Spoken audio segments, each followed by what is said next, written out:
ஆகாஷ்வாணி மாநில செய்திப்பிரிவு வழங்கும் செய்திச் சுடர். இன்றைய செய்திச் சுடர் நிகழ்ச்சியில் வந்தே மாதரம் பாடல் இயற்றப்பட்டதன் 150வது ஆண்டு கொண்டாட்டம் தொடர்பான செய்திகள் இடம்பெறுகிறது. இந்தியா சுதந்திரம் அடைந்து 79 ஆண்டுகள் ஆகிறது. சுதந்திர தாகத்திற்கு மிக முக்கிய பங்காற்றிய பாடல்தான் வந்தே மாதரம். இது வெறும் ஒரு பாடல் அல்ல, ஒரு நூற்றாண்டுக்கும் மேலாக இந்தியாவின் இதயத்தில் ஒலித்துக் கொண்டிருக்கும் இரண்டெழுத்து மந்திரம். இந்திய தேசத்தின் இதய துடிப்பு, அடிமைச் சங்கிலிகளை உடைத்த கோஷம், ஒற்றுமைக்கான அழைப்பு. ஆம், வந்தே மாதரம் எனும் தேசிய பாடலின் 150வது ஆண்டு பெருவிழாவை பிரதமர் திரு நரேந்திர மோடி இன்று தொடங்கி வைத்தார். நாடு முழுவதும் ஒரு வருடம் கொண்டாடப்படவுள்ள இந்த சிறப்பு மிகுந்த கொண்டாட்டத்தின் தொடக்க நிகழ்வு புதுதில்லியில் உள்ள இந்திரா காந்தி உள் விளையாட்டு அரங்கில் நடைபெற்றது. இந்த வரலாற்று சிறப்புமிக்க நிகழ்வை குறிக்கும் வகையில் வந்தே மாதரம் என்று பொறிக்கப்பட்ட நினைவு அஞ்சல் தலை மற்றும் நாணயத்தையும் பிரதமர் வெளியிட்டார். இந்த விழாவில் அவர் இந்த பாடலின் முக்கியத்துவத்தை அழுத்தந்திருத்தமாக பதிவு செய்தார். அடிமைத்தனம் எனும் இருட்டில் இந்தியா சிக்கியிருந்த தருணத்தில் வந்தே மாதரம் பாடல் சுதந்திரத்தின் வழிகோலாக நம்மை எவ்வாறு வழிநடத்தியது என்பதை திரு நரேந்திர மோடி எடுத்துரைத்தார்.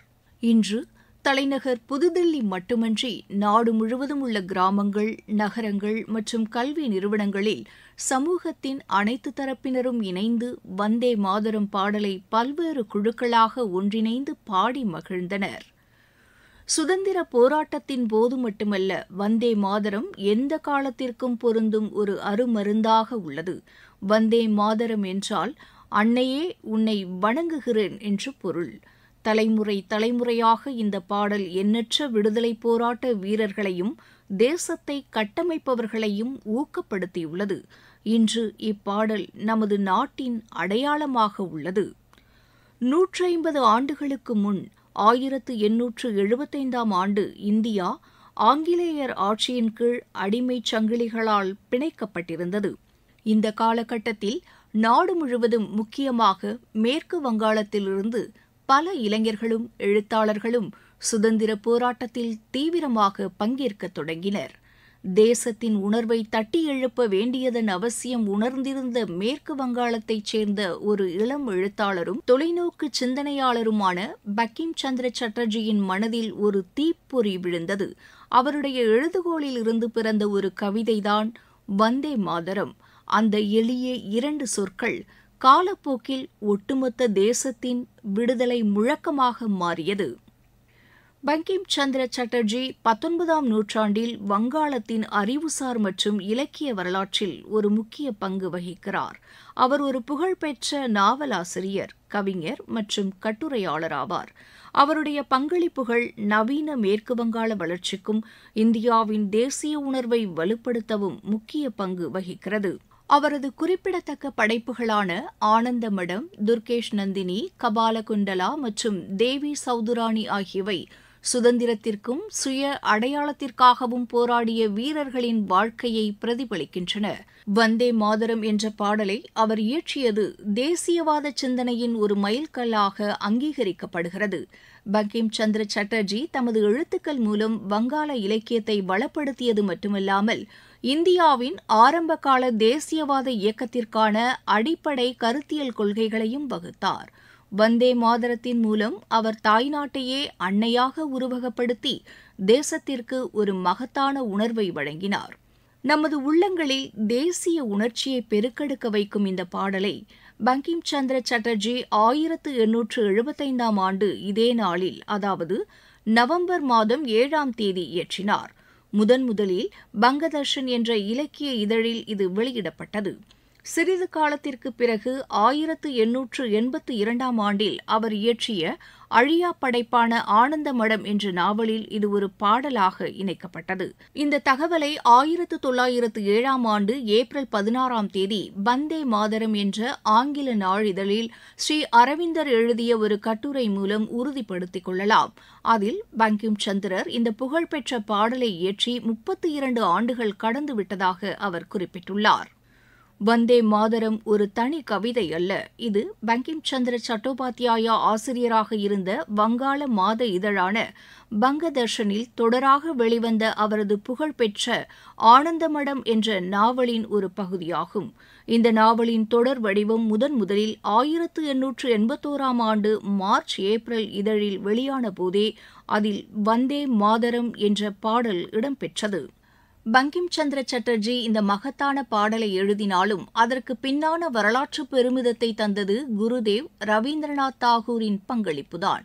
அவரால் இசையமைக்கப்பட்ட இந்த தேசிய பாடல் காலப்போக்கில் நாட்டின் நாகரிக, அரசியல் மற்றும் கலாச்சார உணர்வின் ஒருங்கிணைந்த பகுதியாக மாறியது. தியாகம், தேசபக்தி மற்றும் தாய்நாட்டுப் பற்று ஆகிய முக்கிய அம்சங்களை இந்த பாடல் எடுத்துரைக்கிறது. 1907ஆம் ஆண்டில் புரட்சி எனும் அக்னியின் கொழுந்தாய் திகழ்ந்த இந்திய புரட்சியின் தாய் என்று அழைக்கப்படும் மேடம் பிகாஜி காமா தாய் திருநாட்டின் கொடியை முதன்முதலாக வெளிநாட்டில் ஏற்றினார். ஜெர்மனியில் உள்ள ஸ்டட்கார்ட் எனும் நகரில் நடைபெற்ற சர்வதேச மாநாட்டில் அவர் ஏற்றிய கொடியின் நடுவில் வந்தே மாதரம் என்ற பொன் எழுத்துகள் பதிக்கப்பட்டிருந்தன. அந்த 2 சொற்கள் வெறும் தேசபக்தி பாடல் வரிகள் அல்ல, அது இந்திய தேசத்தின் சுதந்திர வேட்கை, சுயமரியாதை மற்றும் ஒற்றுமையின் அசைக்க முடியாத பிரகடனமாக உலக அரங்கில் உரக்க ஒலித்தது. முக்கியமாக அன்றைய தினம் மேடம் பிகாஜி காமாவால் ஏற்றப்பட்ட இந்த கொடியேதான் இன்றைய இந்திய தேசிய கொடிக்கு ஒரு முன்னோடியாக அமைந்தது என்பதும் குறிப்பிடத்தக்கது. அவர் அன்று ஏற்றிய வரலாற்று சிறப்புமிக்க அந்த தேசிய சின்னம் இன்று புனேயில் உள்ள மராத்தா மற்றும் கேசரி நூலகத்தில் பத்திரமாக பாதுகாக்கப்பட்டு வருகிறது.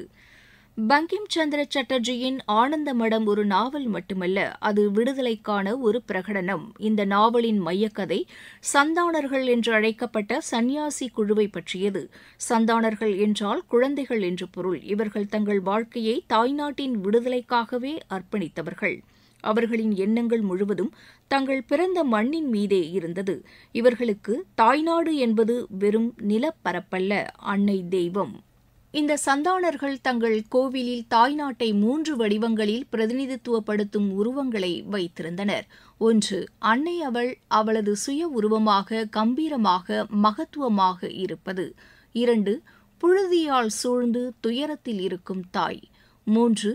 தமது பழைய கம்பீரத்தை மீட்டெடுத்து மேலும் பெருமையால் ஜொலிக்கும் தாய். ஆனந்த மடத்தின் சந்தானர்கள் பாடிய பாடல்தான் வந்தே மாதரம். இது வெறும் பாட்டல்ல, அடிமை விலங்கை உடைத்தெறிந்து தாய்நாட்டை மீட்கும் உறுதியின் குறியீடாக இருந்தது.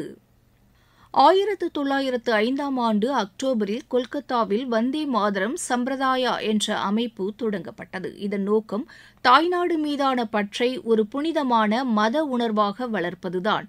இந்த சங்கத்தின் உறுப்பினர்கள் ஒவ்வொரு ஞாயிற்றுக்கிழமையும் பிரபாத் பெரிஸ் என்று கூறப்படும் அதிகாலை ஊர்வலம் என்ற இயக்கத்தின் பெயரில் வீதி வீதியாக சென்று வந்தே மாதரம் என்று பாடியவாறு தாய்நாட்டிற்கு ஆதரவாக மக்களிடமிருந்து நன்கொடை திரட்டினர். குருதேவ் ரவீந்திரநாத் தாகூரும் கூட சில சமயம் இந்த ஊர்வலங்களில் இணைந்து கொண்டார். 1906ஆம் ஆண்டு மே மாதம் 20ஆம் தேதியன்று இப்போதைய பங்களாதேஷில் உள்ள பரிசால் நகரில் முன் எப்போதும் கண்டிராத ஒரு மாபெரும் வந்தே மாதரம் பேரணி நடைபெற்றது. இந்துக்கள், முஸ்லிம்கள் உட்பட 10,000த்திற்கும் அதிகமானோர் பங்கேற்ற அந்த பேரணி வந்தே மாதரம் கொடிகளை ஏந்தி நகரத்தின் பிரதான வீதிகள் வழியாக அணிவகுத்தது. 1906ஆம் ஆண்டு ஆகஸ்டில் பிபின் சந்திரபால் ஆசிரியராக பொறுப்பேற்ற வந்தே மாதரம் என்ற ஆங்கில நாளிதழ் தொடங்கப்பட்டது. இதில் வெளியிடப்பட்ட புரட்சிகரமான தலையங்கங்கள் சுயசார்பு, ஒற்றுமை மற்றும் அரசியல் விழிப்புணர்வு ஆகிய செய்திகளை இந்தியா முழுவதும் கொண்டு சென்று தேசத்தின் விழிப்புணர்வுக்கு சக்தி வாய்ந்த கருவியாக மாறியது. வந்தே மாதரம் கோஷமாக பரவுவதைக் கண்டு பிரிட்டிஷ் நிர்வாகம் அதிர்ச்சியடைந்தது. அதன் தாக்கத்தை தடுக்க கடுமையான நடவடிக்கைகளை எடுத்தது. பள்ளிகள் மற்றும் கல்லூரிகளில் வந்தே மாதரம் பாடலை பாடுவதற்கும் முழங்குவதற்கும் தடை விதித்து சுற்றறிக்கைகளை வெளியிட்டது.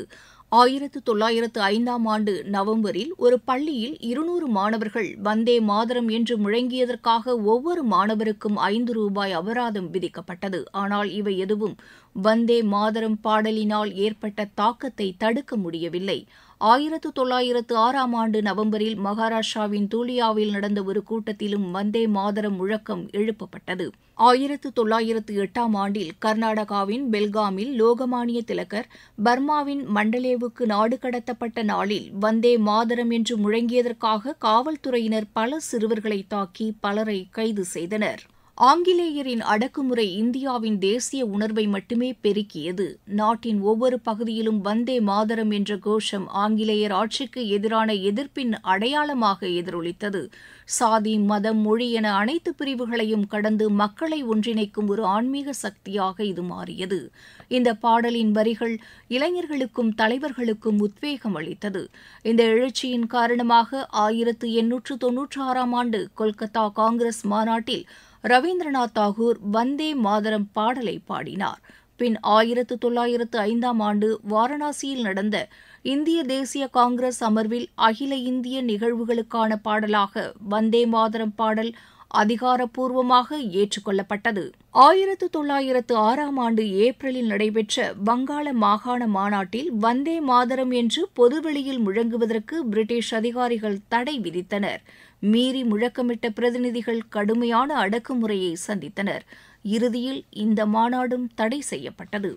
1907 மே மாதத்தில் ராவல்பிண்டியில் சுதேசி தலைவர்கள் கைது செய்யப்பட்டதை கண்டித்து ஆங்கிலேயர்கள் விதித்த தடையை மீறி லாகூரில் இளைஞர்கள் ஒரு குழுவாக வந்தே மாதரம் என்று முழக்கமிட்டு பேரணி நடத்தினர். காவல்துறையின் கடுமையான அடக்குமுறை இருந்தாலும் இளைஞர்களின் துணிச்சலான முழக்கம் நாடு முழுவதும் பரவி எதிர்ப்பின் உணர்வை வெளிப்படுத்தியது. இந்த தேசிய உணர்வின் அலை நமது தமிழ்நாட்டையும் தழுவியது. 1908 பிப்ரவரி மாதம் 27 தூத்துக்குடியில் உள்ள கோரல் மில்ஸில் சுமார் 1000 தொழிலாளர்கள் சுதேசி கப்பல் கம்பெனிக்கு ஆதரவாகவும் அதிகாரிகளின் அடக்குமுறை நடவடிக்கைகளுக்கு எதிராகவும் வேலை நிறுத்தத்தில் ஈடுபட்டனர். தேசபக்தியின் அடையாளமாக அவர்கள் இரவு நேரம் வரை தெருக்களில் வந்தே மாதரம் என்று முழக்கமிட்டவாறு அணிவகுத்துச் சென்றனர். 1908 ஜூன் மாதம் லோகமானிய திலகர் மீதான விசாரணை அப்போதைய பம்பாய் நீதிமன்றத்தில் நடந்தபோது நீதிமன்றத்திற்கு வெளியே ஆயிரக்கணக்கானோர் திரண்டு வந்தே மாதரம் என்று கோஷம் எழுப்பினர். பின்னர் 1914 ஜூன் மாதம் 21 திலகர் விடுதலையாகி புனே திரும்பியபோது கூடியிருந்த கூட்டம் நீண்ட நேரம் வந்தே மாதரம் என்று முழக்கமிட்டு வரவேற்றது. இந்த தேசபக்தி முழக்கம் பிராந்திய தடைகளை உடைத்து அனைத்து மதம், ஜாதி, மொழி பேதங்களை கடந்து மக்களை ஒன்றிணைக்கும் ஒரு தார்மீக சக்தியாக உருவெடுத்தது. பிரிட்டிஷாரால் அடக்க முடியாத வந்தே மாதரம் இந்திய விடுதலைக்கான பாதையில் மிக முக்கியமான உணர்ச்சிபூர்வமான அடித்தளத்தை அமைத்தது. இந்தியா சுதந்திரம் பெற்ற பிறகு ஜனகணமன மற்றும் வந்தே மாதரம் ஆகிய இரண்டையும் தேசிய சின்னங்களாக ஏற்றுக்கொள்வதில் இந்திய அரசியலமைப்பு நிர்ணய சபைக்குள் எந்தவித விவாதமும் இன்றி முழுமையான ஒருமித்த கருத்து நிலவியது. 1950 ஜனவரி 24 அன்றைய குடியரசுத் தலைவர் டாக்டர் ராஜேந்திர பிரசாத் அவர்கள் அரசியலமைப்பு சபையில் ஒரு முக்கிய அறிக்கையை வெளியிட்டார். விடுதலை போராட்டத்தில் வரலாற்று முக்கியத்துவம் வாய்ந்த பங்கை ஆற்றிய வந்தே மாதரம் பாடலானது தேசிய கீதமான ஜனகணமனவுடன் சமமாக கௌரவிக்கப்படும், மேலும் அதற்கு சமமான அந்தஸ்தையும் பெறும் என்று அவர் அறிவித்தார். இந்த அறிக்கை ஏற்கப்பட்டது. அதன்படி ரவீந்திரநாத் தாகூரின் ஜனகணமன சுதந்திர இந்தியாவின் தேசிய கீதமாகவும் பங்கிம் சந்திர சட்டர்ஜியின் வந்தே மாதரம் தேசிய கீதத்திற்கு சமமான அந்தஸ்துடன் தேசிய பாடலாகவும் ஏற்றுக்கொள்ளப்பட்டது. இந்தியா முழுவதும் இன்று வந்தே மாதரத்தின் 150வது ஆண்டு விழா வெகு விமரிசையாக கொண்டாடப்பட்டது. இந்த கொண்டாட்டம் ஒரு நாளுடன் முடிவடைவதில்லை. இது 2026 நவம்பர் மாதம் 7 வரை நீடிக்கும். அகில இந்திய வானொலி மற்றும் தூர்தர்ஷனில் சிறப்பு நிகழ்ச்சிகள் இது தொடர்பாக இடம்பெறுகின்றன. இந்திய தூதரகங்களில் பல்வேறு கலாச்சார நிகழ்ச்சிகள் நடத்தப்படும். வந்தே மாதரம் தாய் பூமிக்கு வணக்கம் என்ற கருப்பொருளின் கீழ் மரம் நடுதல் இயக்கங்கள் நடத்தப்படும். பங்கிம் சந்திர சட்டர்ஜியின் வாழ்க்கை வரலாறு மற்றும் சுதந்திர போராட்டத்தில் இப்பாடலின் பங்கு குறித்து 1 நிமிட அளவிலான 25 குறும்படங்கள் உருவாக்கப்பட்டு சமூக ஊடகங்களில் பகிரப்படும். தேசபக்தி உணர்வை வெளிப்படுத்த பொதுமக்கள் அவர்கள் பாடிய வந்தே மாதரம் பாடலின் வீடியோக்களை பதிவேற்றம் செய்து மின் சான்றிதழ் பெறக்கூடிய பிரத்யேக இணையதளமும் தொடங்கப்பட்டுள்ளது. வந்தே மாதரத்தின் 150வது ஆண்டு விழா கொண்டாட்டம் என்பது வெறும் வரலாற்று நினைவூட்டல் மட்டுமல்ல. இது ஒற்றுமை, தியாகம் மற்றும் தேசப்பற்று ஆகியவற்றை பல தலைமுறைகளுக்கு கடத்திச் செல்லும் ஒரு பாலம் என்றால் அது மிகையல்ல. வங்காள மண்ணில் உதித்து பாரதம் முழுவதும் ஒலித்த இந்த பாடல் அலை இந்திய தேசத்தின் எதிர்கால இலக்குகளை நோக்கி நம்மை தொடர்ந்து வழிநடத்தும்.